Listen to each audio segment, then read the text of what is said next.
Hi, I'm Avi. And I'm Anna. And we're the Jewish Cocktail Lab. For today's drink, we wanted to pay homage to the founder of the modern Zionist movement, Theodor Herzl. Herzl lived most of his life in Vienna, where he was a journalist, a jurist, and where many of the ideas that came to form his major works were developed. So to honor that, this drink has a split base of Slivovitz, which was one of the most common drinks at the time, and Israeli brandy to reflect one of the reasons behind the founding of the state. We actually know this reason because Herzl wrote in a letter to a colleague that the man who first spoke to me of the Palestine colonies also offered me a taste of local cognac. Perhaps the concept of the Jewish state was planted in this bottle. We also included some key ingredients to Israeli life. Citrus is so key to the Israeli society and economy, so we're using lemons and grapefruits. Exactly. And we're using a tincture made out of zaatar, which is a spice mix which Israelis put in just about everything. And a big hat tip to my friend Josh Mellett of Mother Cocktail Bar in Toronto for introducing me to the idea of putting zaatar in a cocktail. It's delicious too. All right, let's get started on this cocktail.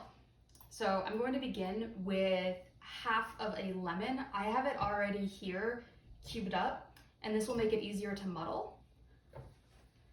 And then I'm going for some basil leaves. So I'm gonna put like 6 to 8 basil leaves right into the mixing glass as well. You know why we're using basil, right? How come? Because the first Zionist Congress was in Basel. Oh, I'm gonna add one more basil leaf.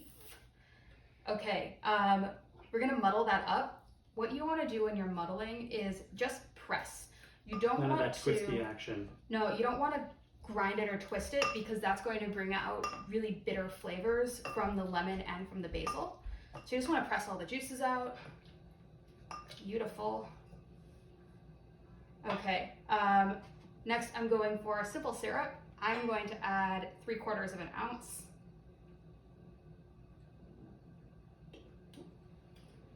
And a little bit more. There we go. Perfect. Next up, we have the Zaatar Tincture. So as we mentioned before, the Zaatar is a blend of Israeli spices, and adding this into the cocktail is really going to elevate the whole experience, and it's going to bring out all of the other flavors. So I just added 3 dashes. And we'll give the recipe for Zaatar Tincture below. Exactly. Next up, we've got Slivovitz. I'm going to put 1 ounce of Slivovitz.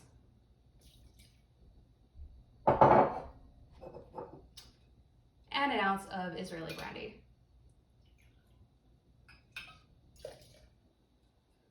Beautiful. Okay, next, I'm going to add some ice.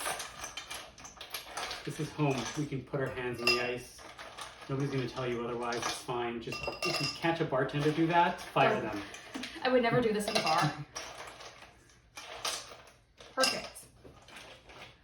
Okay, I'll give everything a quick stir just to combine it. Okay, I'm gonna dump everything into the glass right now. That's called a dirty pour, and then we have some little touches, some little final touches. That's nice. It looks nice. I don't like the fruit sitting on top, so I'm gonna stir it, push it down a little bit. That's nice. Then I've got Sumac Iced Tea. I sweeten this with a little bit of honey as well. So we'll put the recipe of that one also down in the comments below. Sumac's also a really common Middle Eastern flavor. It is. Sumac Iced Tea, who would have thought? It's delicious. Amazing. You can forage your own sumac as well. I just put 1 ounce of Sumac Iced Tea on top, and then grapefruit zest. So you want to take the outside of the grapefruit where all the oils are, crack it over top. You can actually see all the oils on top of the cocktail. Give it a nice rub on the outside. Exactly. Drop the zest in. Give it one more little stir, just to make sure everything's well combined. And then, if you want to be really fancy about it, you can add a basil sprig into the cocktail. As a garnish. As a garnish. And that it also informs your senses as well, because you can smell the basil while you're enjoying the cocktail. And a garnish should always be useful. Exactly. And that's the Herzl. And that's what I get to drink. Thank you so much. Let's have a taste. L'chaim. That is Israel's history, past, present, and future in a glass. Happy Yom Ha'atzmaut, everybody, and a big l'chaim to you.